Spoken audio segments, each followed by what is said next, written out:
आइए जी। आज हम जल्दी से क्विक रिकॉलिंग करते हैं अपनी सिंगल एंट्री सिस्टम की। One of the most important topic, ठीक है, फाइनेंशियल अकाउंटिंग में द लास्ट टॉपिक हम रिवाइज कर रहे हैं, that is single entry system. ठीक है, single entry system normally 10 marks का आपके एग्जाम में आता है। बस एक चीज जो मुझे लगती है, बहुत टाइम हो गया सीए इंस्टीट्यूट ने इस टॉपिक को 20 मार्क्स का नहीं दिया। ठीक है, बट मुझे आज तक अच्छे से याद है, जब मैं अपना इंटरमीडिएट के एग्जाम देने गया था तो 20 मार्क्स का ही क्वेश्चन आया हुआ था एग्जाम के अंदर। और ये चैप्टर वो चैप्टर है जो 20 मार्क्स की लेंथ में आना चाहिए, बहुत टाइम से नहीं आया हुआ। और सीए इंस्टीट्यूट हर बार एक क्वेश्चन अकाउंट्स के पेपर के अंदर 20 मार्क्स का देता है। तो मैं एक्सपेक्ट करता हूँ, मतलब आने वाले इस एग्जाम में या उससे नेक्स्ट एग्जाम में हो सकता है इस चैप्टर को वो टारगेट कर ले। वो किसी भी चैप्टर को टारगेट कर लेते हैं। उन्होंने इन्वेस्टमेंट को भी टारगेट करा है 20 मार्क्स के लिए। ठीक है, एक ऐसा टॉपिक है जो सबसे सिंपलेस्ट टॉपिक था, प्रॉफिट प्रायर टू इनकॉर्पोरेशन, जो अभी हमने करा नहीं है। ठीक है, उनको भी टारगेट कर देते हैं। ठीक है, financial statements that is final accounts, वो तो उनका बिल्कुल हॉट पे रहता है हमेशा 20 मार्क्स के लिए। ठीक है, उसके बाद अगर बात करूं कोई टॉपिक जिसको 20 मार्क्स में कवर करने की सोच सकते हैं, वो क्या, सिंगल एंट्री। मैं उम्मीद करता हूँ एक चैप्टर सिंगल एंट्री आपका 20 मार्क्स में एग्जाम में आ जाएगा तो बहुत अच्छी बात है आपके लिए। ठीक है, मतलब अब बात करूँ आपकी चैप्टर की, चैप्टर में ऐसा कोई कॉन्सेप्ट नहीं है बहुत ज्यादा। ठीक है, आपको बनाना trading and profit and loss account ही होता है। बट चैप्टर के हमारे 2 पार्ट है, वो हम डिस्कस करेंगे कि किस पार्ट में से क्या प्रोबेबिलिटी है क्वेश्चन के आने की। चलिए जी, उससे पहले हम स्टार्ट करते हैं आपका सिंगल एंट्री सिस्टम। अगर हम बात करें सिंगल एंट्री सिस्टम की, तो उससे पहले हम एक बात करते हैं, that is system of accounting. हाँ जी, सिस्टम ऑफ अकाउंटिंग जल्दी से डिस्कस करते हैं, क्या होता है आप मुझे बताएंगे सब बच्चे जल्दी से, सिस्टम ऑफ अकाउंटिंग क्या होता है? नहीं, ठीक है, आप सबको अच्छे से पता है सिस्टम ऑफ अकाउंटिंग क्या होता है, बस आपको पॉलिशिंग चाहिए होती है। That is single entry and क्या हो गया आपका, डबल एंट्री सिस्टम। अगर मैं बात करूं आपसे, जो भी बड़ी बड़ी कंपनीज हैं, जो बड़ी बड़ी कंपनीज हैं, इन सारी बड़ी बड़ी कंपनी को डबल एंट्री सिस्टम को फॉलो करना होता है। ठीक है जी, बड़ी बड़ी कंपनीज क्या, इंडिया में जो भी कंपनीज होंगी उनको डबल एंट्री सिस्टम को फॉलो करना है, सेक्शन 128 में मैंडेटरी करा हुआ है उनके लिए। ठीक है, तो इसका मतलब जो कंपनीज है वो सिंगल एंट्री पे आ नहीं सकती। इसका मतलब सिंगल एंट्री किसके लिए प्रेफरेबल है? मैं सबसे पहले बोलूंगा आपके लिए, दैट इज ये स्मॉल बिजनेस है उनके लिए है। जितना स्मॉल बिजनेस होगा वो क्या फॉलो करेगा, हमारा सिंगल एंट्री सिस्टम। ऐसा कंपलसरी नहीं है, पर जनरली क्या होता है, डबल एंट्री सिस्टम एक टेक्निकल सिस्टम है। उसके लिए आपको सेपरेट अकाउंटेंट चाहिए, आपको सेपरेट सॉफ्टवेयर चाहिए, जो कि पॉसिबल नहीं है स्मॉल बिजनेस के लिए। कभी कभी एक स्पेस चाहिए आपको। ठीक है, तो वो चीज हो गई। जनरली देखा गया है कि हमारी कंट्री के अंदर जो प्रोप्राइटर्स होते हैं या फिर छोटे लेवल की पार्टनरशिप्स, ये दोनों ऐसे बिजनेस हैं जो हमेशा प्रेफर करते हैं किसको, सिंगल एंट्री सिस्टम। और आप सब अच्छे से जानते हो, इंडिया एक ऐसी कंट्री है जहां पे बहुत लार्ज स्केल में छोटे छोटे बिजनेस है हमारे पास। Are you getting my point? Companies अगर बात करूं मैं, बहुत कम लिस्टेड होंगी। अगर लिस्टेड कंपनी की बात करें 5 से 6 हजार कंपनी लिस्टेड है, उसके बाद ठीक है बहुत सारी छोटी छोटी कंपनीज हैं। ठीक है, बट कंपनीज कितनी होंगी, बहुत लिमिटेड होंगी। बट जो छोटे छोटे वेंडर्स हैं बहुत सारे होंगे। पर ईयर एंड में उनको भी चेक करना होता है अपने अकाउंट्स को। ठीक है, उनको अपने चेक करना होता है, इन द सेंस उनको प्रॉफिट कैलकुलेट करना है। क्यों करना है? ताकि वो अपना टैक्स पे कर सके। उनका मेन ऑब्जेक्टिव तो क्या होता है, टैक्स पे करना। ठीक है, उसके लिए वो चेक करते हैं एंड में हमने कितना प्रॉफिट अर्न करा।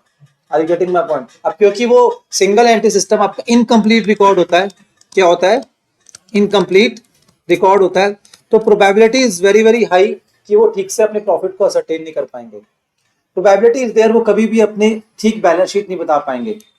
करेक्ट बैलेंस शीट निकालना, मतलब फाइनेंशियल पोजीशन निकालना या करेक्ट अपनी इनकम्स को निकालना बड़ा मुश्किल होता है। अब स्पेशली अगर फैमिली टाइप का बिजनेस है जहाँ पे प्रोप्राइटरशिप है या पार्टनरशिप है, तो वहां पर क्या होता है, पार्टनरशिप को छोड़ दो, प्रोप्राइटरशिप की बात करते हैं, कभी कभी उसकी पर्सनल ट्रांजेक्शन मिक्स हो जाते हैं, किससे, उसके बिजनेस के ट्रांजेक्शन से। याद करो हमने क्वेश्चंस में देखा भी था। एक बात और जो मैं आपको बताना चाहता हूं, अगर आप प्रोप्राइटर हो, प्रोप्राइटर को अपने सारे पर्सनल एसेट्स को भी डिस्क्लोज करना पड़ता है इनकम टैक्स के अंदर।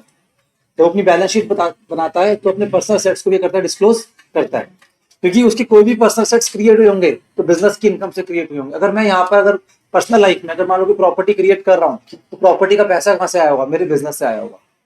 आई बात समझ? चलो जी, अपनी डिस्कशन को यहीं तक रिस्ट्रिक्टेड रखते हैं। ठीक है, अब हम आगे बढ़ते हैं। Single entry system generally found in sole trading concerns और partnership concerns. All is well. Single entry system ignores the concept of duality, मतलब double entry book keeping. Therefore, transactions are not recorded in their twofold aspects. Transactions कभी भी twofold aspects में क्या नहीं होते, record नहीं होते। ठीक है जी। तो यहां पर आप क्या देख रहे हो आप कि आपके यहां पर जब इन्होंने बोल दिया कि ट्रांजैक्शन के डुअल एस्पेक्ट नहीं होता, तो सर्कमस्टांसेस के अंदर chances are very very high कि हमारी जो इनकम्प्लीट रिकॉर्ड्स हो। मैं एक छोटा सा एग्जांपल देता हूँ, छोटी सी शॉप का।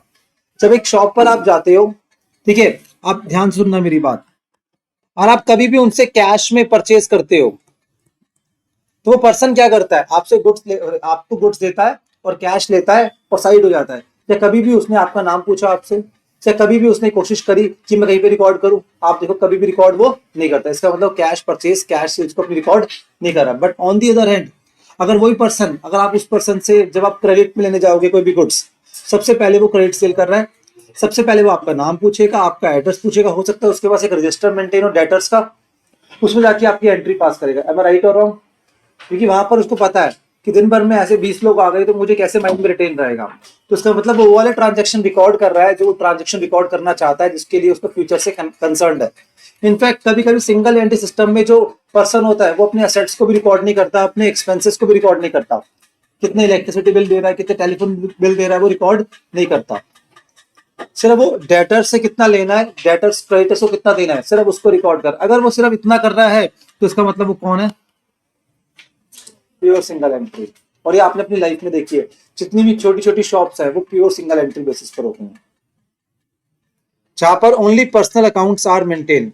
पर्सनल अकाउंट का मतलब क्या हो गया, डेटर्स और क्रेडिटर्स। देखो ये चैप्टर का पर्पस ये नहीं है कि एग्जाम में 20 मार्क्स स्कोर करना, वो तो ठीक है, वो भी है, मैं मना नहीं कर रहा हूँ। But apart from that practical life में जब आप जाओगे, आपको बहुत से ऐसे लोग मिलेंगे जो सिंगल एंट्री सिस्टम पे अपनी अकाउंटिंग कर रहे होंगे, और उनके आपको क्या कहते हैं, इनकम टैक्स रिटर्न फाइल करनी होंगी, ये सब काम करने होंगे। नंबर 2, हम बात करते हैं सिंपल सिंगल एंट्री सिस्टम। अगर आपका बिजनेस थोड़ा सा बड़ा हो गया और ट्रांजैक्शन बढ़ गए, आपको और बेटर वे में अकाउंटिंग करनी है, तो यहाँ पे पर्सनल अकाउंट तो आप मेंटेन करोगे ही करोगे। पर्सनल के साथ आप क्या मेंटेन कर रहे हो, कैश बुक भी। अब आप ये भी चेक करना चाहते हो दिन भर में कितना कैश आया, कितना कैश गया, तो क्या हो गया यहाँ पर आपका सिंपल सिंगल एंट्री। और उसके बाद क्वासी सिंगल एंट्री, मतलब आप डबल एंट्री की तरफ मूव कर चुके हो, मतलब पूरी सिंगल एंट्री नहीं है, अब पूरी सिंगल एंट्री भी नहीं है, पूरी डबल एंट्री भी नहीं है, तो अब क्या क्वासी में है, बीच में आ गए अब आप। ठीक है, जहां पर आप पर्सनल अकाउंट भी मेंटेन कर रहे हो, कैश बुक भी मेंटेन कर रहे हो, सब्सिडरी बुक्स मतलब क्या हो गया, परचेज और सेल, तो लगभग लगभग सब कुछ मेंटेन कर रहे हो आप। अपने डेटर्स और क्रेडिटर्स को मेंटेन कर रहे हो, अपना कैश भी मेंटेन कर रहे हो, कैश बुक का मतलब कैश एंड बैंक हो गया, वो मेंटेन कर रहे हो, सारे परचेज सेल्स के ट्रांजेक्शन रिकॉर्ड कर रहे हो। बस कुछ चीजें अब लेफ्ट आउट है, अगर वो भी मेंटेन कर लोगे ना अच्छे से, तो डबल एंट्री में मूव कर गए। तो इसका मतलब जैसे जैसे बिजनेस ग्रो करता है, इस तरीके से हम क्या करते हैं, अपनी अकाउंटिंग के सिस्टम को भी चेंज करते जाते हैं। तो सिस्टम ऑफ अकाउंटिंग में सिंगल एंट्री तो है, पर सिंगल एंट्री के 3 पार्ट हैं। ऑल वेल, यहाँ तक क्लियर है? तो यहाँ तक इतनी अंडरस्टैंडिंग हमने बना दी इस चैप्टर के अंदर, जो हमने बना ली। अब उसके बाद करते हैं, इसके बाद अकाउंटिंग की बात, क्योंकि हम रिवीजन कर रहे हैं, जल्दी से आते हैं इसकी अकाउंटिंग के अंदर। ठीक है, अगर हम अकाउंटिंग की बात करें, इसकी सिंगल एंट्री सिस्टम की अकाउंटिंग की बात करें, हमारे यहां पर 2 मेथड्स इन्होंने रिकमेंड करे हुए हैं। नंबर 1, जिसको हम बोलते हैं स्टेटमेंट ऑफ अफेयर्स मेथड। ठीक है, जहां पर हम क्या करते हैं, दैट इज अपना स्टेटमेंट ऑफ अफेयर्स के हेल्प से हम अपनी कैपिटल कैलकुलेट करते हैं। Are you getting my point? मैंने क्या बोला, अब वो उसके पास तो रिकॉर्ड्स तो पूरे है ही नहीं ना, वो एक्सपेंस और इनकम के अपने ट्रांजैक्शन मेंटेन कर रहा है। याद है ये चीज मैंने बोला था, ये भी एक्सपेंस और इनकम के ट्रांजैक्शन सही नहीं। अब वो देखता क्या, मेरे शुरुआत में कितनी कैपिटल थी और ईयर के एंड में कितनी कैपिटल है, मेरे बिगिनिंग में कितनी कैपिटल थी और एंड में कितनी कैपिटल, उसके बेस पे अपना प्रॉफिट को असरटेन कर रहा है। तो यहाँ पे प्रॉफिट की असरटेनमेंट किसकी हेल्प से हो रही है, with the help of SOA, statement of affairs. हम बैलेंस शीट वर्ड यूज नहीं कर रहे हैं यहाँ पर हम, क्योंकि सारा एस्टिमेशन बेसिस पर है, सारा क्या हमारा एस्टिमेशन बेसिस पर है। और दूसरा जो कॉन्सेप्ट होता है जिसको हम कहते हैं कन्वर्जन मेथड। अगर आपकी क्या हो गया, बिजनेस कंसर्न थोड़ा सा बड़ा हो गया और proper books of account maintain होना स्टार्ट हो गए, बट स्टिल अभी क्वासी में हो आप, क्या हो अभी आप क्वासी में हो, तो आप क्या करते हो उस केस के अंदर, आप अपने फाइनल अकाउंट्स प्रिपेयर करते हो प्रॉपर तरीके से, जैसे आप प्रिपेयर करते हो डबल एंट्री सिस्टम में, जैसे क्या करते हो आप। तो this method will look like a double entry system, जहां पर आपके पास फाइनल अकाउंट्स प्रिपेयर होंगे। बट यहाँ पे इसमें फिर भी एक लिमिटेशंस रहेंगी आपके पास, वो क्या, कुछ हमारे पास बैलेंसेस नहीं होंगे, उन बैलेंसेस को फाइंड आउट करना पड़ेगा, फिर जाके हम अपनी डबल एंट्री कंप्लीट कर पाते हैं। ठीक है, तो ये चीज हो गई। जैसे यहाँ पर क्या होगा, लाइक आपके ओपनिंग कैपिटल नहीं है तो you will prepare opening balance sheet, तो वहां से ओपनिंग कैपिटल निकालोगे। ठीक है, अगर आपके पास कुछ डेटर्स की फिगर्स में से है, क्रेडिटर्स की फिगर्स में से है, ठीक है, उनको आप फाइंड आउट करोगे, कोई दिक्कत। तो ऐसे करके हम काम करते हैं इस मेथड के अंदर। अगेन अगर मैं बात करूं इस मेथड की, ये 10 मार्क्स तक एग्जाम में आ सकता है, अगर आया तो। अगर इसमें अच्छा खासा लेंथी क्वेश्चन आया तो ये ऐसा क्वेश्चन है जो आपका 20 मार्क्स एग्जाम में आपको दे सकता है दोस्त। ये टॉपिक ऐसा है जो 20 मार्क्स का आपके एग्जाम में आ सकता है। बट पॉइंट इज दैट कभी कभी बच्चे सोचते हैं अरे यार टफ लग रहा है, ये बहुत सारे लेजर्स बन रहे हैं। इट्स नॉट दैट कि बहुत सारे लेजर बन रहे हैं, इट्स दैट कि आपको काउंटिंग का प्रोसेस प्रॉपरली समझ आता है या नहीं आता। तो हमेशा बोलूंगा इस टॉपिक को करके जाना फाइनेंशियल अकाउंटिंग के अंदर, that is called conversion method. ठीक है, इससे आपकी अंडरस्टैंडिंग भी इंप्रूव होती है आपकी पूरी अकाउंटिंग में। जैसे आप डेटर्स अकाउंट बनाते हो, क्रेडिटर्स अकाउंट बनाते हो, ब्रांच में भी कुछ भी आती है ऐसी वाली, फाइनल अकाउंट्स वहां पे बनाते हो आप। कुछ ग्रॉस प्रॉफिट गिवन है, ये ग्रॉस प्रॉफिट रेशियो गिवन है, तो आप सेल्स की फिगर निकाल लेते हो, कैश सेल्स क्रेडिट सेल, इन सब पे अगर आपको खेलना आ जाता है तो इसका मतलब माइंड की अच्छी एक्सरसाइज हो रही है आपकी, कब, जब आप अपना अपना क्वेश्चन को प्रैक्टिस कर रहे हो। अकाउंटिंग की प्रैक्टिस हो रही है बेसिकली ओवरऑल। ठीक है, आओ जी नेक्स्ट बढ़ते हैं आगे। अब आओ नेक्स्ट, सबसे पहले ascertainment of profit by capital comparison method, जिसको हम एसओए वाला मेथड भी कहते हैं। ठीक है जी, ये मेथड जो है 10 मार्क्स तक एग्जाम में आएगा। आज मैं इसमें एक न्यू कॉन्सेप्ट आपको लर्न करवाऊंगा इस मेथड के अंदर। ठीक है जी, आइए जी। This method is also known as net worth method या स्टेटमेंट ऑफ अफेयर्स मेथड। ठीक है, if detail information regarding the revenue and expenses not known, आ गया पॉइंट। जब हमारे पास डिटेल इंफॉर्मेशन नहीं होती क्वेश्चन के अंदर डायरेक्टली, किस चीज की, सॉरी किस चीज की इंफॉर्मेशन नहीं है हमारे पास, रेवेन्यू और एक्सपेंसेस की, तो हम कौन सा मेथड प्रेफर करते हैं। और मैंने आपको शुरू में बता दिया था, आप किसी भी दुकानदार के पास जाओ, इनफैक्ट हो सकता है आप में से किसी की अपनी शॉप भी हो, या हो सकता है कि आपके किसी रिलेटिव की शॉप भी हो, उनसे जाके पूछना क्या सारे एक्सपेंस और इनकम की आपने डिटेल्स मेंटेन करी हुई, किसी ने नहीं करी होंगी। तो इसका मतलब उनके लिए क्या हो गया, दैट इज एसओए मेथड। क्या हो गया उनके लिए, एसओए। यहाँ पे क्लोजिंग कैपिटल ओपनिंग कैपिटल की हेल्प से हम क्या कर रहे हैं, फाइंड आउट कर रहे हैं हर चीज। कोई दिक्कत, पक्का जी। चलिए जी, आइए जी हम आगे बढ़ते हैं। It becomes difficult to prepare profit and loss instead by collecting information about the assets and liabilities. It is easier to prepare balance sheet. यारे हमारे लिए प्रॉफिट एंड लॉस निकालना बड़ा मुश्किल हो जाता है यहाँ पर, फिर हम हेल्प लेते हैं किसकी, असेट्स और लाइबिलिटीज की। अब असेट्स और लाइबिलिटीज फिर भी हम मेंटेन करके चलते हैं, फिर भी करते हैं मेंटेन करके चलते हैं। अब असेट्स डेबिट सारे असेट साइड में आ गए, लाइबिलिटीज सारी लाइबिलिटी साइड में आ गई। बैलेंसिंग फिगर क्या होती है हमारी, कैपिटल। क्या आती है हमारी बच्चे, कैपिटल।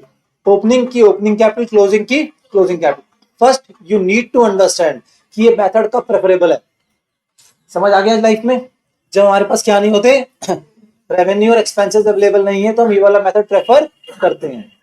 ठीक है जी, अब इस मेथड में बहुत सिंपल सा कॉन्सेप्ट है, हमें एक वर्किंग नोट के अंदर क्या बनाना पड़ता है, एसओए बनाना पड़ता है। ठीक है, वर्किंग नोट के अंदर हम एसओए बनाते हैं, यहाँ पे गिवन नहीं है एसओए, कुछ भी नहीं है। एसओए लिखना है वर्ड, बैलेंस शीट नहीं लिखना, ओपनिंग और क्लोजिंग। तो जहां पर हमारे पास हमारे असेट्स होंगे और हमारे पास लाइबिलिटीज होंगी, उनकी हेल्प से हम क्या निकाल लेंगे, कैपिटल। क्या निकाल लेंगे मेरे बच्चे, कैपिटल। कोई दिक्कत नहीं जी। अब उसके बाद हम क्या करते हैं, ओपनिंग क्लोजिंग कैपिटल आ गई, सबसे पहले यहाँ पे करते हैं क्लोजिंग कैपिटल। अब ये क्या है, इसको छोड़ते हैं, पहले कॉन्सेप्ट समझते हैं 11th क्लास का आपका। 11th क्लास में आपके पास ट्रायल बैलेंस के अंदर जो कैपिटल थी वो थी ओपनिंग कैपिटल। जब इसको आप लेकर गए थे बैलेंस शीट के अंदर, तो उसके अंदर आपने क्या ऐड करा था, नेट प्रॉफिट। क्या ऐड, माइनस क्या ऐड क्या करते हैं उसमें, एडिशनल कैपिटल। माइनस क्या करा था यहाँ पर आपने, ड्रॉइंग्स। तो उसके बाद क्या आया था आपके पास, क्लोजिंग कैपिटल।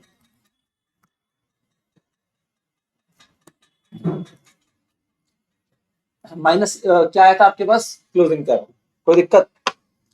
तो बेसिकली यहाँ पर क्या है, opening capital plus net profit plus additional capital minus drawing, that should be equal to closing capital. मेरी बात समझ आ रही है, ठीक है। तो ये चीज हो गई आपकी डन। तो यहां पर आपको क्या समझना है, ठीक है। अब हमारे पास हमें क्या चाहिए होता है, नेट प्रॉफिट। क्या चाहिए हमें, हमारे पास ओपनिंग कैपिटल होगी, क्लोजिंग कैपिटल होगी। बहुत सिंपल है, वो कैसे निकालेंगे, ओपनिंग और क्लोजिंग एसओए से। उसके बाद एडिशनल कैपिटल उसने कितनी लगाई होगी वो क्लियरली हमें गिवन होगी, और अपने पर्सनल एक्सपेंसेस के लिए वो कितना पैसा विड्रॉ कर रहा है तो सारा यहाँ पे गिवन होता है, याद करो। पर्सनल एक्सपेंस सारे गिवन है, बिजनेस के एक्सपेंस गिवन नहीं है। पर्सनल एक्सपेंस सारे गिवन है, पर्सनल चाहे वो असेट्स भी ले रहा है हम एक्सपेंस मानेंगे, चाहे वो क्या ले रहा है असेट्स। अगर वो अपनी डॉटर के लिए ज्वेलरी ले रहा है या अपने फ्रेंड को गिफ्ट कर रहा है कुछ, या वो मोबाइल गिफ्ट कर रहा है, वो सारा का सारा एक्सपेंस माना जाएगा, पर्सनल एक्सपेंस क्या बोलेंगे उसका। और वो काउंट कहाँ पे होगा आपका, याद आया। ऐसे ऐसे एग्जांपल आए थे आपके सामने, कोई दिक्कत तो नहीं है। ये ड्राइंग्स हो गई। अब इसको हम वापस रिवर्स करें कि हमें सिर्फ प्रॉफिट चाहिए, तो इसका मतलब क्लोजिंग कैपिटल ऑलरेडी है, तो ड्राइंग्स को जब इधर शिफ्ट करेंगे तो ये प्लस हो जाएगा। फ्रेश कैपिटल मतलब एडिशनल कैपिटल जब इधर शिफ्ट करेंगे क्या हो जाएगी, ये माइनस हो जाएगी। उसके बाद आपके पास जो ओपनिंग कैपिटल जब इसको इधर शिफ्ट करेंगे तो ये भी क्या हो जाएगी, माइनस हो जाएगी। तो आई थिंक समझ आ गया। और balancing figure will be your profit, तो इसमें कोई हाई फाई फॉर्मूला नहीं है, ये स्टेटमेंट कोई बहुत बड़ी स्टेटमेंट नहीं है। Are you getting my point? ठीक है, बस इसमें आज एक अलग से अप्रोच भी बताऊंगा मैं आपको जो हो सकती है, तो हम डिस्कस करेंगे अभी हम फिलहाल। डन, यहाँ तक क्लियर है एकदम? हाँ जी,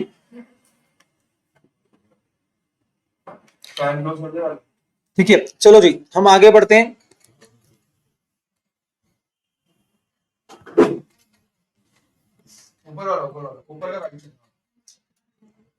क्वेश्चन नंबर 1 अभी हम स्टार्ट करते हैं। मैं एक क्वेश्चन अच्छा सा देखता हूं, मैं आपको एक नया टॉपिक भी बताऊंगा इसके अंदर, अच्छे से आपको बहुत ध्यान से समझना है।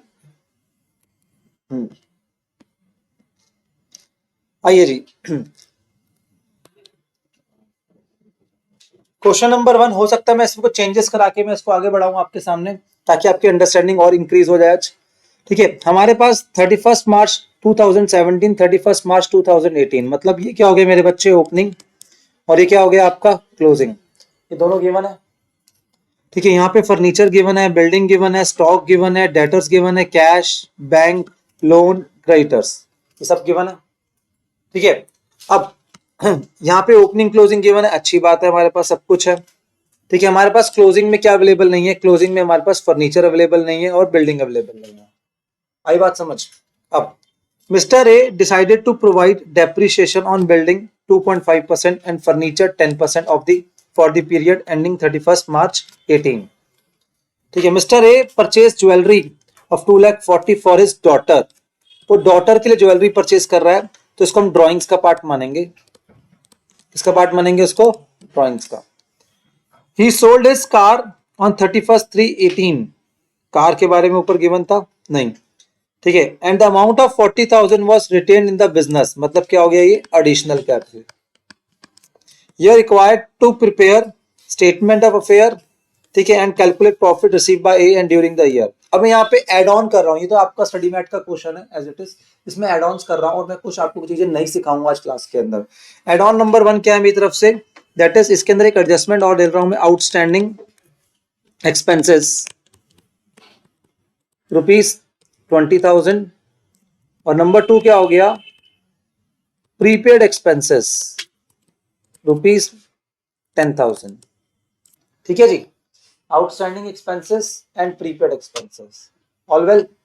चलिए जी, अब पहले तो मैं करूंगा इस क्वेश्चन को सॉल्व किस तरीके से, जो हमने पहले की अप्रोच करी हुई है उनके तरीके से, फिर एक न्यू अप्रोच मैं आपको और सिखाऊंगा, और वो कब फॉलो करनी है वो बताऊंगा अब मैं आपको। ठीक है, अब क्वेश्चन को अगर आप ध्यान से देखो तो क्वेश्चन के अंदर क्या है बेसिकली आपका, क्वेश्चन के अंदर आपके सब, आपको सबसे पहले वर्किंग नोट के अंदर क्या बनाना है, एसओए। वर्किंग नोट में नहीं करेंगे, सॉरी, इसको हम मेन आंसर का पार्ट बनाएंगे, बिकॉज पूछा हुआ है क्वेश्चन के अंदर। क्वेश्चन में बोलता है कि सिर्फ आप एसओपी बनाओ, स्टेटमेंट ऑफ प्रॉफिट, तो एसओए को हम कहाँ लेके जाते हैं, वर्किंग नोट में। बट मैंने 2 एडजस्टमेंट एक्स्ट्रा दिए हैं यहाँ पर, आपको ध्यान रखनी है। कि क्वेश्चन में डेप्रिसिएशन दे रखा किसके ऊपर, बिल्डिंग के ऊपर एंड फर्नीचर के ऊपर, कितना 2.5% एंड आपका कितना हो गया 10%। मैं जल्दी से काम कर रहा हूँ आप सब बच्चों को, मैं ग्रुप के अंदर ये पूरा पीडीएफ सेंड कर रहा हूँ, एक बार मुझे हेल्प करना फिगर्स के साथ, ठीक है जी।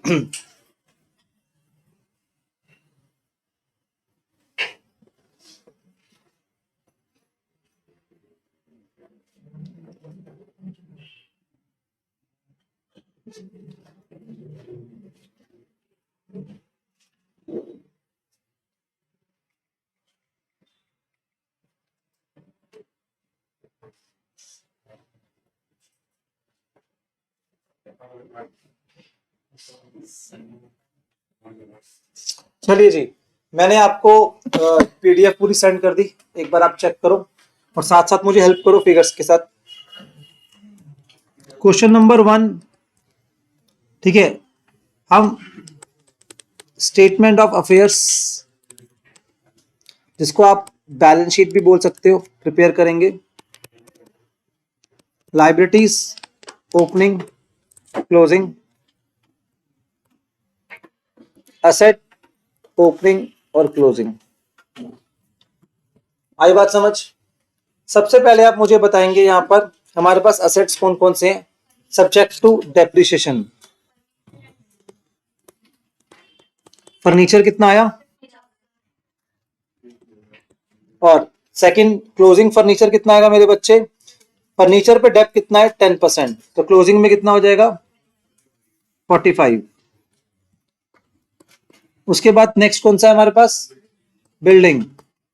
आप चेक करें कि हमारी जो बिल्डिंग दे रखी है, बिल्डिंग कितने की है बच्चे? 1 लाख की, और जो इसके ऊपर डेप आई थिंक 2.5% है, आप चेक कर सकते हैं। 2.5% कितना आ गया? 97.5। कोई दिक्कत? अब उसके बाद बिल्डिंग के बाद क्या है बच्चों?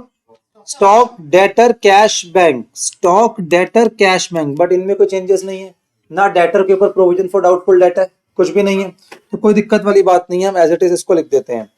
ठीक है। स्टॉक कितना है मेरे बच्चों? और यहाँ पे 2,50,000। उसके बाद डेटर्स कितने हैं? और 1,10,000। और उसके बाद कैश कितना है? 11,200 और 13,200। उसके बाद बैंक में कितना है? और 75। कोई दिक्कत? समझ आया सबको? अब यहां तक सब कुछ आ गया। अब इसके बाद इन्होंने क्या बोला आपको? आप यहां पर आ जाइए लाइबिलिटी साइड। लाइबिलिटी साइड ज्यादा लेंदी नहीं होगी, आपके पास सिर्फ लोन्स हैं और सन्ड्री क्रेडिटर्स हैं। पर एक चीज यहां भूल गए ना हम सब,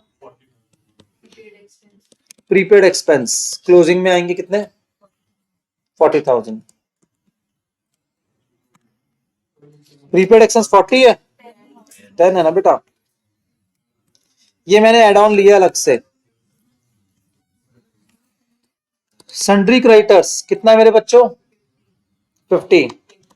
और ये कितना हो गया? 80। उसके बाद लोन कितना है? 90 और 70। पहले मुझे बताओ यहां तक ठीक है एकदम, कोई दिक्कत तो नहीं है? फिर उसके बाद आउटस्टैंडिंग, राइट, आउटस्टैंडिंग एक्सपेंसेस कितना है? 20। ठीक है, ये एड ऑन है, अलग से दिखता हूँ, जो मैंने क्वेश्चन में नहीं है, फिर मैंने अपने आप करवाया। कितना हो गया? 20। कोई दिक्कत? अब नेक्स्ट क्या बोला इन्होंने आपको?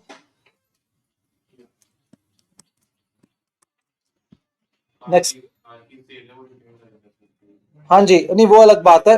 अब हम निकालेंगे यहाँ पे कैपिटल। कैपिटल कितनी है मेरे बच्चे? कैपिटल कितनी है?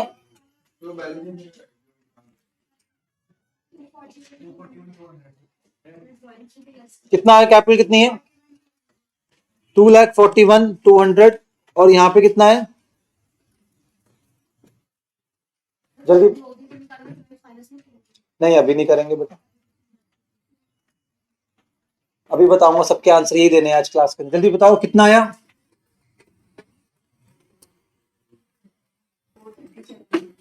4,30,700। पहले मुझे बताओ यहां तक ठीक है, कोई दिक्कत तो नहीं है? ऑल वेल, बहुत सिंपल। अब इसको करने के बाद तो कुछ बचा ही नहीं हमारे पास। हम क्या करेंगे? अब यहाँ स्टेटमेंट ऑफ प्रॉफिट बनाएंगे हम। क्या बनाएंगे मेरे बच्चे? Statement of profit. Statement of profit के अंदर सबसे पहले क्लोजिंग कैपिटल लेंगे हम।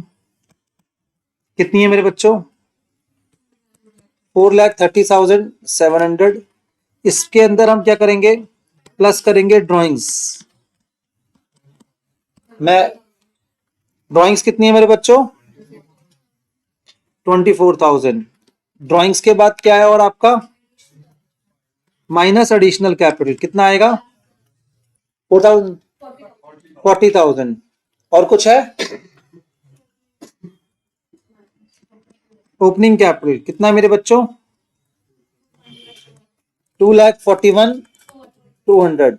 अब यहां बताओ मुझे आप प्रॉफिट कितना आया हमारा 1,73,500। आई बात समझ। ये स्टेटमेंट ऑफ प्रॉफिट आ गया हमारा for the year I think 31 March 18 I think right हाँ 18 के लिए। आप मुझे बताओ यहां तक समझ आया सबको। पहले हमने स्टेटमेंट ऑफ ये बनाया डन। उसके बाद उसकी हेल्प से हमने क्या बना ली है एसओपी में उल्टा प्रॉब्लम नहीं आ रही है। प्रॉब्लम जो आ सकती है वो कहाँ आएगी आपकी एसओए में। प्रॉब्लम क्या उसमें इंफॉर्मेशन ध्यान से देखना है। बस यहाँ पे जो एक मेन पॉइंट कंसर्न रहता है हमारा अभी तो क्वेश्चन सिंपल था ड्राइंग्स के अंदर कि कुछ आइटम को ड्राइंग्स ट्रीट करना है या नहीं करना है उस पर हम बातें करेंगे अभी थोड़ी सी और। अब ये तो हो गया अप्रोच वन। क्या बेटा हमारी ये अप्रोच वन। ये अप्रोच वन हम सबने करी थी। एक ऑल्टरनेटिव अप्रोच और होती है सॉल्व करने के लिए। ठीक है उस अप्रोच पे मैं चर्चा कर रहा हूँ आपसे अलग से। जल्दी से आ जाओ मेरे साथ आप। ठीक है अप्रोच टू अभी हम करेंगे अप्रोच टू। इसको हम बोल सकते हैं क्या अपना बेटा अप्रोच वन।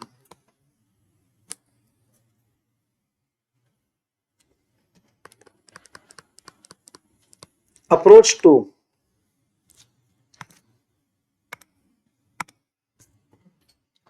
अप्रोच टू के अंदर हम क्या करेंगे इधर देखो आप।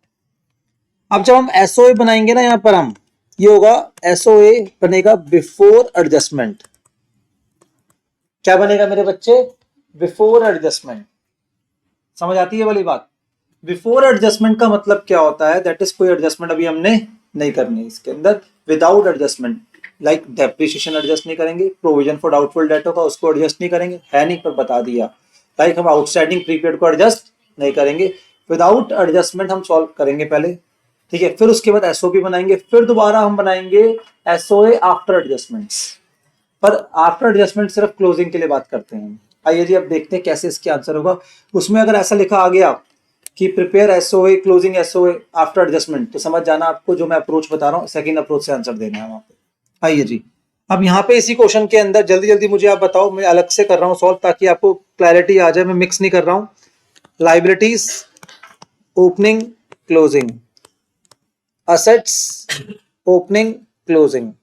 सबसे पहले मुझे बताओ फर्नीचर कितना है मेरे बच्चे 50 और यहाँ पे भी कितना आएगा 50 आएगा। बिल्डिंग यहाँ पर भी 1 लाख और यहाँ पे भी कितनी होगी मेरे बच्चे 1 लाख। उसके बाद बताना क्या है स्टॉक कितना था 1,02,50। डेटर्स 60 एंड 110 60,000 और ये 110 है। उसके बाद कैश कितना है 11,200 13,200। बैंक में कितना है और 75। कोई दिक्कत आई बात समझ आ रही है। और कुछ था नहीं। क्या हमने एडजस्टमेंट्स यहाँ लेनी है नहीं लेनी। यहाँ पे क्रेडिटर्स आएंगे मेरे बच्चों और कुछ था क्रेडिटर्स और लोन था। क्रेडिटर्स कितने हैं 90 और 50 और 80 है 50 और 80 और लोन कितना है 90 और 70। अब बताओ मुझे कैपिटल कितनी आई 241 200 और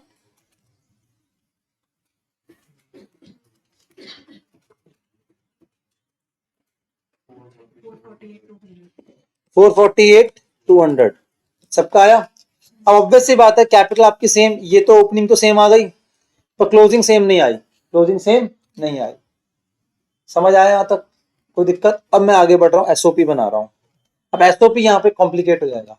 एसओपी सिंपल हो गया ना बहुत कुछ करना ही नहीं था हमें। अब एसओपी कॉम्प्लिकेट हो जाएगा हमारा। मेरी बात समझ आ रही है सबको अच्छे से कोई दिक्कत तो नहीं है।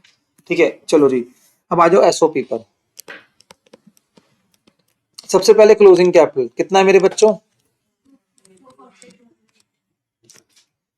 Plus additional capital sorry plus drawings हाँ जी 24,000 माइनस एडिशनल कैपिटल कितना आया, प्लस माइनस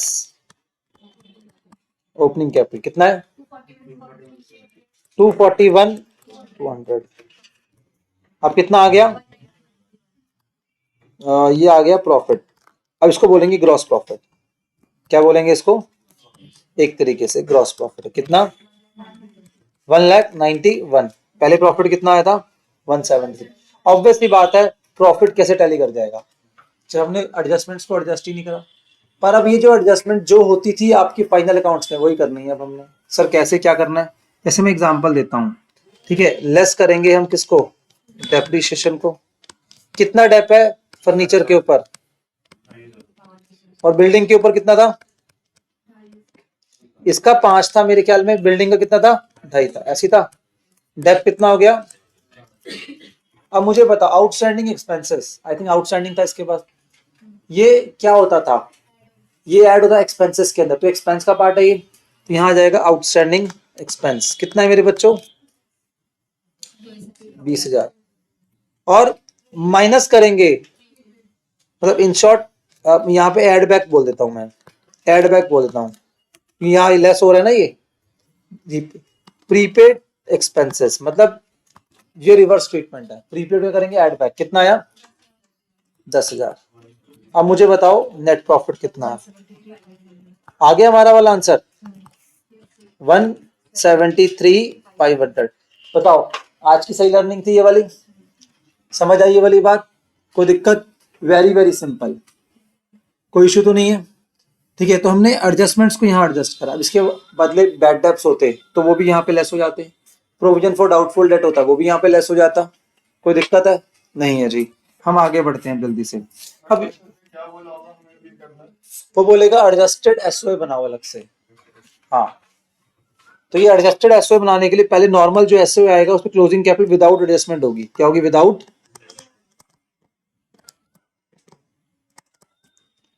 अब हमें एडजस्टेड एसओए बनाना पड़ेगा क्लोजिंग वाला सिर्फ। अब इधर देखो, एसओए 31 मार्च 2018 का बनाएंगे एज पर क्वेश्चन। ठीक है, अब यहां पर अब देखो आप, लाइबिलिटीज अमाउंट और एसेट्स और अमाउंट। अब ध्यान दो, फर्नीचर अब कितना आएगा 45,000, बिल्डिंग, बिल्डिंग के बाद क्या है, स्टॉक कितना है 1,00,000,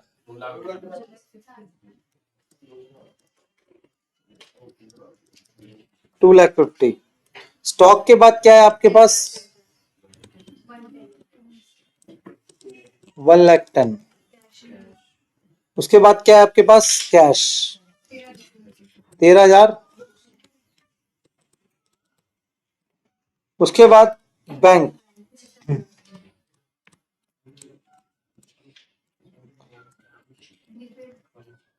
हाँ जी बेटा, यहां पर क्या आएगा, प्रीपेड कितना है बच्चों 10,000। अब यहां आएगा क्या, क्रेडिटर्स कितने हैं 80,000। लोन कितना है, हाँ जी 70,000। अब आ जाओ आउटस्टैंडिंग एक्सपेंसेस कितने हैं, यहां तक आ गया। अब आओ कैपिटल, रुक जाओ दोस्त, कैपिटल जो लेंगे पहले ओपनिंग लेंगे, पहले क्या लेंगे, ये लर्निंग थी यहाँ की। ओपनिंग कैपिटल कितनी है मेरे बच्चों 241,200, बचपन से ही करा था आपने आज तक। उसके अंदर हम ऐड कर देंगे नेट प्रॉफिट। नेट प्रॉफिट कितना आता मेरे बच्चे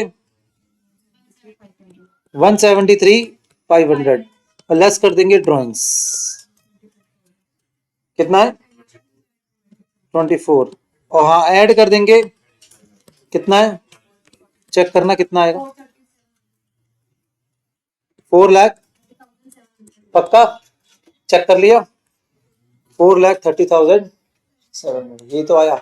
अब इसका मतलब तुम मुझसे पूछ रही थी सर क्या इसमें ड्राइंग्स एडजस्ट करेंगे, इसका मतलब ऑलरेडी एडजस्टेड है सब कुछ। और इस वाले मेथड में हमने क्या करा, अब एडजस्ट करके दिखाया। हाँ ये तो नॉर्मल बैलेंस शीट हो एक तरीके से। आई बात समझ? तो मेरे ख्याल में अब तो टैली भी हो जाएगा, कोई दिक्कत वाली बात नहीं है। समझ आई मेरी बात? ठीक है, तो ये अप्रोच 2 कहते हैं इसको। क्या बोलते हैं इसको? अप्रोच 2 कहते हैं। वो अप्रोच 1 थी, ये अप्रोच 2 थी। तो यहाँ पर आपकी एक न्यू एड ऑन करा मैंने आपके कॉन्सेप्ट्स के अंदर। डन जी। तो ये था आपका एसओ, ये मेथड कौन सा था आपका? एसओए मेथड, जहाँ पे आप statement of profit and statement of affairs बनाकर अपने प्रॉफिट को असर्टेन करते हो। ये मेथड हम कब प्रेफरेबल होता है? जब हमारे पास क्वेश्चन के अंदर रेवेन्यू और एक्सपेंसेस नहीं होते। यहाँ पे सारे के सारे क्या थे? असेट्स और लायबिलिटी और कुछ सेलेक्टेड चीजें, लाइक सेलेक्टेड क्या था हमारे पास? डेप्रिसिएशन। क्या था हमारा? आउटस्टैंडिंग एक्सपेंस नहीं है वो, आउटस्टैंडिंग लायबिलिटी है वो भी। प्रीपेड वो भी क्या है? असेट है। हमारे पास एक्सपेंसेस की इंफॉर्मेशन नहीं थी, तो इसलिए हमने ये कहते हैं ये वाले मेथड को फॉलो करा। बट जिस क्वेश्चन के अंदर सारे एक्सपेंसेस डायरेक्टली गिवन है, कैश बुक प्रॉपर्ली गिवन है, इसका मतलब वो क्या हो गई? वो कॉसिक सिंगल एंट्री हो गई। क्या हो गई हमारी? Cosec single. कॉन्सेप्ट क्लियर है ना एकदम? ठीक है, आई थिंक अब आप और बेटर वे में डेवलप हो गए उस चैप्टर के अंदर। क्वेश्चन नंबर 2 एक बार मैं दिखा देता हूँ। ठीक है, सिर्फ दिखा देता हूँ। ठीक है, पर ये आपको मैं होमवर्क कर रहा हूँ, आपको खुद से करना है ये वाला question. Income tax officer on assessing the income of Shri Lakshman for the financial year 16-17 and 17 feels that Shri Lakshman has not disclosed the full income.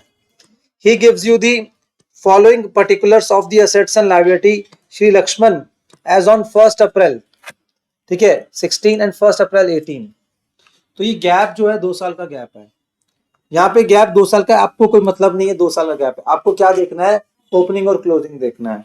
हमारे पास सब कुछ दे रखा है। वाइफ की ज्वेलरी देखिए दे रखी है, पर वाइफ की ज्वेलरी को हम क्या ट्रीट करेंगे? एसेट ट्रीट करेंगे। लोन टू लक्ष्मण ब्रदर ये दे रखा है। ओइंग टू लक्ष्मण ब्रदर, शुरू में तो हमने लोन सॉरी ओपनिंग में तो लोन ले रखा था, पर क्लोजिंग तक आते आते 2 साल बाद हमने लोन दे रखा है। एक बार असेट साइड में आएगा और एक बार कहाँ आएगा? वो लायबिलिटी साइड में। During the 2 years domestic expenditure 4000 per month, तो मल्टीप्लाई 12 से करेंगे, 24 से करेंगे। डिक्लेयर्ड इनकम टैक्स के अंदर देखो, मैंने आपको पहले ही बताया था प्रोप्राइटरशिप ना अपनी अकाउंटिंग करता है सिर्फ इनकम टैक्स वालों के लिए। ये प्रैक्टिकल लाइफ है, उसको किसी और का डर नहीं होता। सिर्फ डर किसका होता है? इनकम टैक्स की। प्रॉपरली एक ठीक ठाक तरीके से रिटर्न मेरी फाइल हो जाए, तो उसके लिए वो हमेशा अकाउंटिंग करवाते हैं। सिर्फ पर्पस, सोल पर्पस उसका यही होता है। ठीक है, अब state the weather the income tax officer state contention is correct और नॉट। ठीक है जी, उसको लग रहा है इनकम टैक्स ऑफिसर ने कि आपने तो अपनी 2 साल की इनकम को सप्रेस कर रखा है, छुपा रखा है, आपने कम इनकम डिक्लेयर कर रखी है। ठीक है, इसलिए उसने आपको नोटिस भेजा और उसको आपको चेक करना चाहता है कि आपकी एग्जैक्टली कितनी इनकम है। ठीक है जी, अब यहाँ पर आपको करना क्या है? सबसे पहले क्वेश्चन के अंदर, अगेन क्वेश्चन में ऐसा कुछ है नहीं, क्वेश्चन के अंदर आपको असेट्स और लायबिलिटी इतना कुछ मैंने वो कराया, उसके बाद तो ये सिंपल क्वेश्चन है मेरे ख्याल में। सिर्फ और सिर्फ क्या ध्यान रखें? वाइफ की ज्वेलरी को हम असेट ट्रीट करेंगे। ठीक है, क्या ट्रीट करा इन्होंने भी? असेट ट्रीट करा, राइट। एक बार भाई का लोन असेट साइड में आएगा और एक बार कहाँ आएगा? आपका लायबिलिटी साइड में आएगा। ये बात ध्यान रखनी है, बाकी और कुछ नहीं है। ये आपकी आ गई ओपनिंग क्लोजिंग लायबिलिटीज। ठीक है, कैपिटल दे रखी है 1/4 को कितनी? 5,65,000। ठीक है, ड्रॉइंग्स दे रखी है आपको इतनी, ये इतना हो गया। कैपिटल ऑन 1/4 कितना हो गया मेरे बच्चे? ये हो गया। कोई दिक्कत? डन। उसके बाद income earn during the 2 years की इनकम है और 2 years की डिक्लेयर्ड इनकम है। डिक्लेयर्ड इनकम 99% केस में कम होगी, तो इसका जितनी कम इनकम है, ठीक है, उतना क्या है? आपने क्या कर रखा है? सप्रेस कर रखी है इनकम। सप्रेस का मतलब कंसील्ड है, अंडर डिक्लेयर्ड इनकम है, जो भी अभी फिलहाल बात नहीं करते इसके ऊपर। तो ये आपको लास्ट में ऐसी स्टेटमेंट देकर आनी है अपनी कि इनकम टैक्स की जो ऑफिसर है उसकी कंटेंशन ठीक है या नहीं है, कि वो सोच रहा है जो वो ठीक सोच रहा है या नहीं सोच रहा। पर क्वेश्चन इज सिंपल क्वेश्चन, बस 2-3 बातों का ध्यान रखना था। एक तो वाइफ की ज्वेलरी असेट ट्रीट होगी, मैंने बोला प्रोप्राइटरशिप केस में उसके पर्सनल असेट भी क्या होते हैं? बिजनेस के असेट माने जाते हैं। तो इसका मतलब सारी पर्सनल प्रॉपर्टीज भी उसको अपनी बैलेंस शीट में डिक्लेयर करनी पड़ेंगी। हाँ, कुछ अभी किसी फ्रेंड को गिफ्ट दे रहा है, उसकी डॉटर की मैरिज हो गई है, मैरिज पे गिफ्ट दे रहा है या मैरिज के बाद गिफ्ट दे रहा है, तो वो अपने ड्राइंग्स मानेगा। फिर क्या मानेगा? ड्राइंग्स। देखो जनरली मैं एग्जांपल देके तुम्हें, ज्वेलरी अगर वो दे रहा है वाइफ को, तो क्या बोलेंगे इसको, एसेट। अगर वही उसको मैरिड डॉटर को दे रहा है, ऐसे बोल सकते हैं अभी, या डॉटर की मैरिज पे दे रहा है, तो क्या ट्रीट करेंगे, ड्रॉइंग्स। उस केस में भी हम ड्राइंग ट्रीट कर लेते हैं जनरली, जानी है वो, ठीक है। अगर आपको एसेट ट्रीट करना है तो कर सकते हो फिलहाल के लिए, फिलहाल के लिए, ठीक है। तो वो चीज है, तो इतना विश्व के कॉन्सेप्ट पे डीप में नहीं जा रहे, बट स्टिल मैंने आपको बताया, उसके जो भी पर्सनल एसेट्स होंगे सारे इसमें डिक्लेयर होंगे, उसके पास होने चाहिए। उसने किसी को गिफ्ट कर दिए तो ड्राइंग्स है, उसने अपने किसी लाइक रिलेटिव को गिफ्ट कर दिया तो ड्राइंग है, वाइफ को गिफ्ट करा ड्राइंग नहीं है, ये वाइफ तो अपनी है ना तो वो हमारे पास ही रहेगा वापस। Are you getting my point. तो तभी मैं जब से मेरी मैरिज हुई आज तक सिर्फ गिफ्ट में सिर्फ गोल्ड ही देता हूं मैं। मेरी वाइफ को लगता है कि वो गिफ्ट है, मुझे लगता है इन्वेस्टमेंट है, ठीक है। तो उसमें वो मेरे ही एसेट क्रिएट हो रहा है, क्या हो रहा है, मेरा ही एसेट क्या हो रहा है, क्रिएट हो रहा है। Done. Sameer is feeling happy, खुश हो रहा है मनी मन में। अभी मत दियो भाई, आफ्टर मैरिज देना है, ठीक है। कोई भी नुकसान करा के बैठ जाए, बाद में लॉस में काउंट कर रहे हैं। हाँ जी बेटा बोलो आप। 19-20 का क्या फर्क होगा, समझ नहीं आया। I am not getting your point. हाँ चोरी चोरी होती है दोस्त, चाहे छोटी हो या बड़ी हो, समझ रहे मेरी बात। 10 रुपए की चोरी भी उतनी मटेरियलिस्टिक होती है। मैंने शायद ये कॉन्सेप्ट कभी डिस्कस भी करा था आपसे, हाँ, कि फ्रॉड इज फ्रॉड।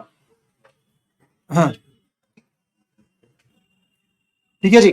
तो ऐसे ही यहाँ पर भी कुछ एक क्वेश्चन है, इसको हम डिस्कस कर लेते हैं, ठीक है। इसके पॉइंट्स अच्छे हैं, सारे के सारे डिस्कस करते हैं। तो ज्वेलरी वाला पॉइंट क्लियर है। पर्सनल असेट्स जो भी होंगे, चाहे पर्सनल कार भी होगी, वो कहाँ आएगी, यहाँ पर आएगी। पर पर्सनल कार पे डेप्थ नहीं लगेगा, पर्सनल कार पे क्या लगेगा, डेप्थ नहीं लगेगा। इनकम टैक्स भी बोलता है ये वाली बात कि पर्सनल कार के ऊपर तो बिजनेस में थोड़ी यूज कर रहे हो। डेप्थ लगाने की प्री कंडीशन क्या है, that should B use in business, that should B use in business. अगर बिजनेस में यूज ही नहीं हो रहा उस चीज को हम डेप्थ कैसे लगा सकते हैं, डेप्थ तो फिर एक्सपेंस हो गया ना। Are you getting my point. तो इसका मतलब आओ एक पॉइंट और लिख लेते हैं, कार। कार अगर बिजनेस यूज के लिए है क्या लगेगा उसके ऊपर, डेप्रिशन, और पर्सनल यूज के लिए है तो नो डेप्थ। ये वाली बात याद करके जाओगे, ठीक है। अगर मान लो पर्सनल कार लिखा हुआ है तो डेप्रिशन नहीं है, या रेट भी दे रखा है। अगर लिखा हुआ है क्या, बिजनेस की यूज के लिए तो डेप्थ लगेगा। समझ आई, बड़ा इंपॉर्टेंट पार्ट होता है सब। हाँ वो बता देगा आपको, मैं तो आपको वो डीप में लेके जा रहा हूँ, इसलिए गलती से कुछ भी नया आ जाए तो आप अटेम्प्ट कर लो। ये सब चीजें आपकी लर्निंग है, मैं कोई बड़ी बात नहीं बता रहा हूँ आपको। ये भी आपकी इनकम टैक्स में आएगा सारा, अगर पीजीपी जब हेड पढ़ोगे आप, ये सारी बातें आएंगी। और यही तो एक अंडरस्टैंडिंग बनानी है लाइफ के अंदर।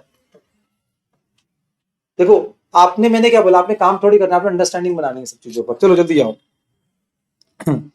Somesh who keeps books by single entry system, ठीक है। Income tax return to income tax authorities ने सबमिट करी। अब इसकी 1 2 3 4 5 6 साल के ट्रैक रिकॉर्ड है। आप इनकम टैक्स में पढ़ोगे, इनकम टैक्स वाले ना पिछले 6-7 साल के, मतलब आई थिंक मैं बहुत टाइम से कनेक्टेड नहीं हूँ, 8 ईयर्स तक की आपकी असेसमेंट खोल सकते हैं। प्रीवियस 8 ईयर्स तक की कर सकते हो असेसमेंट, आपकी कर सकते हैं। मतलब आपने 6-7 साल पहले भी घोटाला करा है ना कोई, तो उसको जाके वो चेक कर सकते हो फिर दोबारा। हाँ बट एक बार वो टाइम पीरियड लैप्स हो गया, क्या हो गया वो, लैप्स, फिर वो कुछ नहीं कर सकते। मतलब तुमने कोई टैक्स की चोरी करी और 8 साल तक इनकम टैक्स ने आपको नहीं पकड़ पाए, उसके बाद इनकम टैक्स आपको कुछ भी नहीं कर सकता। अब आप आराम से घूम सकते हैं, मतलब अगर प्रोवाइडेड वो जो पैसा है वो 8 साल पुराना है, अगर आपने प्रूव कर दिया तो। चलो जी उस चीज को छोड़ते हैं, हम आते हैं यहाँ पर। Income tax officer is not satisfied to the accuracy of income return and you are appointed as a consultant to assist whether the income tax return filed correctly और नॉट। वही बात आ गई। अब देखते हैं, अब 2012 से स्टार्ट करेंगे, जहां पे हमारे पास क्रेडिटर्स हैं, फर्नीचर है, स्टॉक है। पर स्टॉक जो है एट सेलिंग प्राइस है, तो इसको किस में कन्वर्ट करेंगे, कॉस्ट पे। कैसे करेंगे, 24,390 विच इज कॉस्ट प्लस 25%। तो कितना हो गया, 24,390 डिवाइडेड बाय 125 और मल्टीप्लाइड बाय 100 कर देते हैं। कितना आया, हाँ जी कितना है मेरा बच्चा, करो ऐसे करेंगे ना, 24,390 divided by 125 multiplied by 100. 19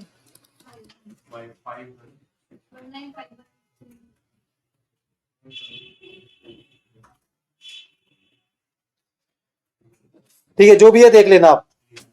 उसके डेटर्स दे रखे हैं और कैश एंड बैंक दे रखा है। Somesh who owed his brother, देखो आगे वर्ड, भाई को देना है 18,000 2012 में, and on 15 Feb he repaid this amount and on 15 April he lent to his brother. अब ये नहीं बोल रखा कि एंड तक ये पैसा उसके भाई ने उसको वापस करा नहीं करा, मानेंगे भाई ने वापस नहीं करा, ये क्लोजिंग असेट्स है। क्या है हमारा ये है ओपनिंग लाइबिलिटीज, क्या है मेरे बच्चे ये, और ये क्या हो गया closing assets. Somesh owns a house which he purchase in 2003। 2003 में 2012 से पहले, इसका मतलब ओपनिंग में भी आएगा। कहां पर आएगा? ओपनिंग में भी आएगा। कितने का? 90,000 का घर है। And car which he purchase in October 23 for 33,750। अब 33,750, अब उसके पास एक घर है और एक कार है, घर है और एक कार है। अब यहाँ पे वही कॉन्सेप्ट आ गया। अब जो कार है उसकी, उसमें क्लैरिटी नहीं है कार ये किस पर्पस के लिए, बिजनेस पर्पस के लिए या फिर किसके लिए, ये पर्सनल यूज के लिए। अगर ये पर्सनल यूज के लिए, इसके ऊपर कोई डेप्थ नहीं लगेगा। अगर ये बिजनेस पर्पस के लिए होती, दिमाग लगाना मेरा, क्या होती है, बिजनेस पर्पस के लिए होती है वाली कार, तो उस सर्कमस्टांसेस के अंदर इसके ऊपर डेप्थ लग के आ सकते, इसकी वैल्यू कम हो जाती। ये कार कब परचेज करी थी इसने? अक्टूबर 13 में, सॉरी, कब परचेज करी? अक्टूबर 13 में। तो अक्टूबर 13 का मतलब क्या हो गया, ये वाली कार जो है ना 2012 के बाद परचेज करी है, तो ये क्लोजिंग बैलेंस शीट में आएगी। कहाँ आएगी? सिर्फ घर आएगा, क्लोज ओपनिंग में भी और क्लोजिंग में भी। जो हाउस होगा वो कहाँ आएगा? ओपनिंग में भी और, पर कार कब परचेज करी है? 2012 के बाद, वो कब आएगी? सिर्फ क्लोजिंग बैलेंस शीट में। And he bought debentures, debentures का मतलब इन्वेस्टमेंट्स, ठीक है, कितने की? 33 Jan 17, तो ये भी कहां पे आएगा? क्लोजिंग के अंदर। इन May 17, ठीक है, 13,500 was stolen from his house, तो क्या मानेंगे इसको? ड्रॉइंग्स। क्या मानेंगे इसको? अगर इसके बिजनेस से स्टोलन होता तो बिजनेस का एक्सपेंस होता। क्या होता? बिजनेस का एक्सपेंस, और बिजनेस के एक्सपेंस को रिकॉर्ड ही नहीं करते यहाँ पे। अभी ड्रॉइंग्स में जाएगा। कहां जाएगा बेटा? ये drawings. Some estimates that his living expense, मतलब पर्सनल एक्सपेंस, ठीक है, ये दे रखे हैं। इन सबको क्या कर लेंगे? ऐड कर लेंगे, तो ड्रॉइंग्स आ जाएंगे। क्या आ जाएंगे मेरे बच्चे? Drawings. On 31 March 18, business liabilities and assets were creditors, furniture fittings, stock at selling price with gross profit 25%। अब जो स्टॉक है उसका 54,330, ठीक है, जो कि at selling price with GP क्या है हमारा? 25%। अब ये क्या है? जीपी 25% ऑन सेल्स होगा। ये क्या होगा? On sales. ऑन कॉस्ट तो लिखा नहीं है, तो डायरेक्टली क्या करेंगे? इसका 25% कर देंगे, ठीक है, और जीपी आ जाएगा, और फिर लेस करके कॉस्ट निकाल लेंगे। आई बात समझ? तो ओपनिंग और क्लोजिंग स्टॉक को एडजस्ट करना है। ओपनिंग और क्लोजिंग स्टॉक को करना है आपने एडजस्ट। अब यहाँ पर देखो, ये स्टॉक आ गया, ये बिल्डिंग आ गई शुरू में, ये डेटर्स वगैरह सब कुछ आ गए, भाई का लोन आ गया, फिर क्लोजिंग बैलेंस शीट आई, फिर ये कार, सब चीजें, ये स्टॉक भी आ गया, डन। और उसके बाद ये क्लोजिंग बैलेंस शीट। उसके बाद इजी है, जो उसकी स्टोलन हुआ, मतलब जो चोरी हुई उसके घर से, उसको हम क्या ट्रीट करेंगे? ड्रॉइंग्स। क्या ट्रीट करेंगे मेरे बच्चे? ड्रॉइंग्स ट्रीट करेंगे। आई बात समझ? ये कुछ बातें मैंने समझाई आपको, कार को लेके कुछ पॉइंट समझाए। अब देखो, कार जो है इसकी क्लोजिंग बैलेंस शीट में आ रही होगी, ठीक है, कार क्लोजिंग बैलेंस शीट में कितनी आ रही है? 33,750। अगर तुम दिमाग लगाओ, ये कार अगर बिजनेस यूज की होती तो इसके ऊपर डेप्थ नहीं लगता। क्या पॉसिबल है ये चीज कि इसने 2013 में कार खरीदी और 2018 में भी उतनी की कार शो कर रहा है? अगर ये शो कर रहा है तो इसका मतलब पर्सनल असेट है इसका। क्या है इसका? Personal asset. आई बात समझ? तो ये पर्सनल असेट ट्रीट होगा, क्योंकि इसके ऊपर डेप्थ आप क्लेम नहीं कर सकते बिजनेस के अंदर। ये लॉजिक क्लियर हो गया एकदम, ठीक है, तो अंडरस्टैंडिंग बन गई। तो ये था आपका एक छोटा सा टॉपिक, दैट इज एसओए, ठीक है। सिमिलरली आपके पास, ठीक है, इसी तरीके से ये सिंपल टॉपिक है, कर सकते हो आप क्वेश्चन, ठीक है। आपके पास नेक्स्ट जो टॉपिक आता है वो क्या आता है? आपका कन्वर्जन मेथड आता है, ठीक है। कन्वर्जन मेथड के अंदर अगर हम बात करें,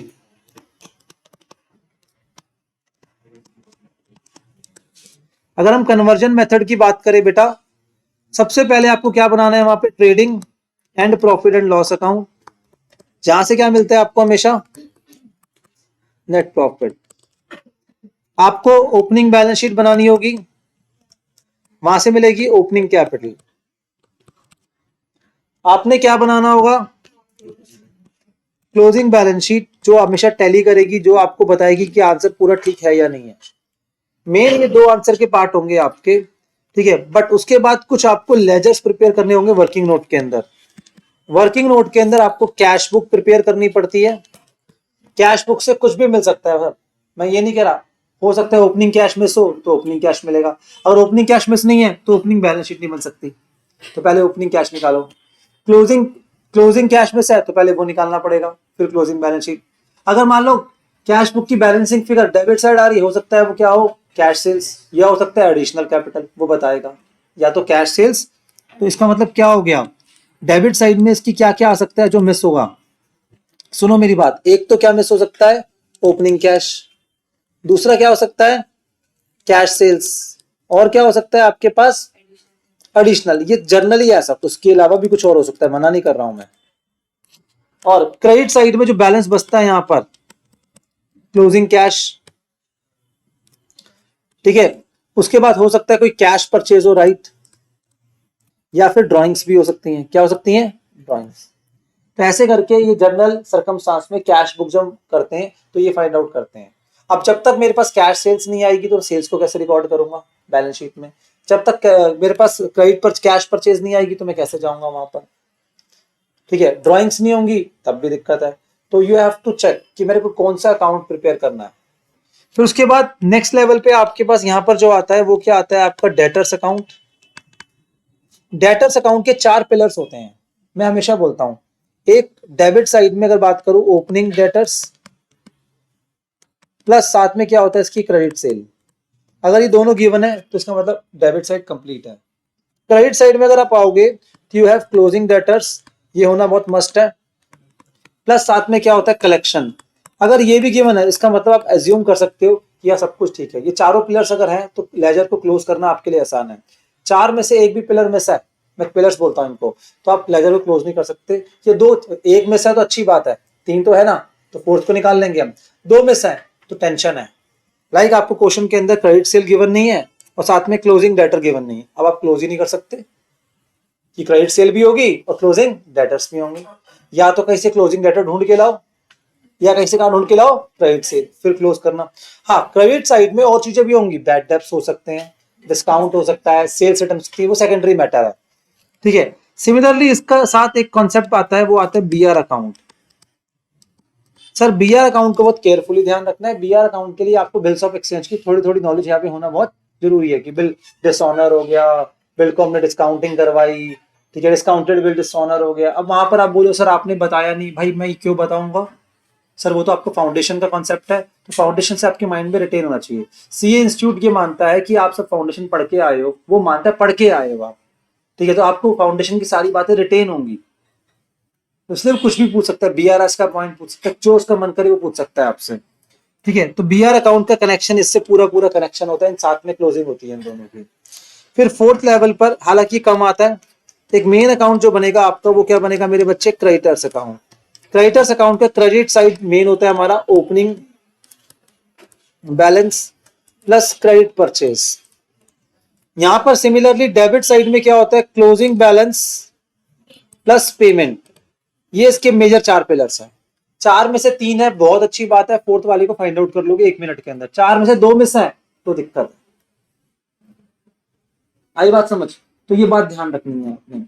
वैसे इसके अंदर कुछ न्यू लर्निंग नहीं है कि मैं आपको यहाँ पे कुछ करवाऊं, लर्निंग दूं, ये आपकी प्रैक्टिस है। क्या है आपकी, ये प्रैक्टिस है कि कौन से लेजर को कैसे क्लोज करना है। सबसे ज्यादा मेन फोकस है कैश बुक, जब कैश और बैंक बैलेंस दोनों साथ साथ होते हैं, काउंटर एंट्री आ सकती है। क्वेश्चन के अंदर आपके पास कैश और बैंक का एक इकट्ठा बैलेंस है तो अच्छी बात है, बहुत अच्छी बात है। अगर दोनों के आपके अलग अलग बैलेंस है तो आपको यहाँ पे पहले क्या बनाना पड़ेगा, कैश बुक बनानी पड़ेगी। आई बात समझ। फिर उसके बाद आपको क्या करना पड़ेगा उसके अंदर, दैट इज कि अपना जो भी बैलेंसिंग फिगर चेक करो आ रही है क्या है, आपको बहुत केयरफुली वर्कआउट करना पड़ेगा कि जनरली जो चीज होती है कैश बुक में क्या होगा, आपके ओपनिंग बैलेंस होना चाहिए, कैश सेल्स होनी चाहिए, कलेक्शंस होनी चाहिए। अगर डेटर है तो कलेक्शन भी होगी ना, तो कॉमन सेंस लगाओ यहाँ पर, डेटर है तो कलेक्शन भी होनी चाहिए डेबिट साइड में, और कुछ और इनकम शायद छोटी मोटी हो सकती है पर होगी नहीं। फिर एडिशनल कैपिटल के चांसेस कम होते हैं। क्या चांसेस क्या होते हैं? कम। अब क्रेडिट साइड में पेमेंट टू क्रेडिटर्स, अगर क्रेडिट परचेज है और कैश परचेज है तो कैश परचेज होगी। पर जनरली कभी कभी क्या होता है, कैश परचेज होती नहीं है हमारे बिजनेस के अंदर। क्या होती है हमारी? Credit purchase. कैश परचेज नहीं है तो घबराना नहीं है, हो सकता है ना हो, हो सकता है ना हो, पर सेल्स दोनों होती है, कैश भी होती है और क्रेडिट भी होती है। उसके बाद एक्सपेंसेस मस्ट है। एक्सपेंसेस क्या है? मस्ट है, आने ही आने हैं। आई बात समझ? तो उसके बाद क्लोजिंग। तो you have to very much careful, मतलब आपको फोकस्ड होना चाहिए पूरा वहां पर, आपके माइंड में पूरा पूरा 100% वहां पे कंसेंट्रेशन होना चाहिए। कोई दिक्कत तो नहीं है? चलिए जी। और ऐसे करके आपको कुछ क्वेश्चंस प्रैक्टिस करने हैं। ये कुछ मैंने important questions exam point of view से बना रखे हैं, ठीक है, जो आपके आ सकते हैं एग्जाम में। लाइक ये वो क्वेश्चन है जो एग्जाम में मुझे उम्मीद है कम से कम 10 मार्क्स तो बहुत मिनिमम बता रहा हूँ, 15 से लेकर 20 मार्क्स तक आपको दे सकते हैं। कि कुछ सिलेक्टेड क्वेश्चन हैं लाइक इस टाइप के, जो आप करेंगे तो आपको बहुत अच्छे से आपको हेल्प मिलेगी वहां पर। ठीक है जी। चलिए जी, बाकी हम इसमें अभी इतना ही रोकते हैं। ठीक है जी।